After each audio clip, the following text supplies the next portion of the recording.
Выдалена амаль 1500 сухіх і пашкоджаных дрэў. Узамен высаджана 8000 новых. Аднак санітарную высечку продолжить. Выдаленню подлягаюць дрэвы, пацярпелыя ад ясеневай зладкі і загінуўшыя каштаны по вуліцы Камсамольскай. Спецыялісты таксама распрацавалі канцэпцыю па азелененні сквера імя Грамыкі.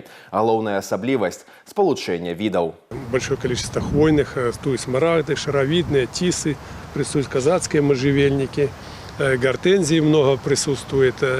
Данная продукция будет в осенний период высажена на благоустройстве и на компенсационных посадках нашего города. Пробуем внедрить экзотические виды внедрением. Также мы тоже самое рассматриваем предложения наших горожан, которые что-то хотят. Но, естественно, специалисты смотрят, могут ли эти данные виды пород соответствовать и как бы прижиться вместе, потому что деревья, они как люди, по соседству. Могут ужиться, могут не ужиться. Знойдуць сваё месца пад сонцам паўднёвыя раслінныя тренды, іглічныя пароды, туі, ядлоўцы, а таксама івы. Пачаць кампенсацыйныя пасадкі плануецца ўжо ў сярэдзіне верасня. Акрамя таго, новы добраўпарадкаваны сквер з'явіцца і ў Новабелецкім раёне.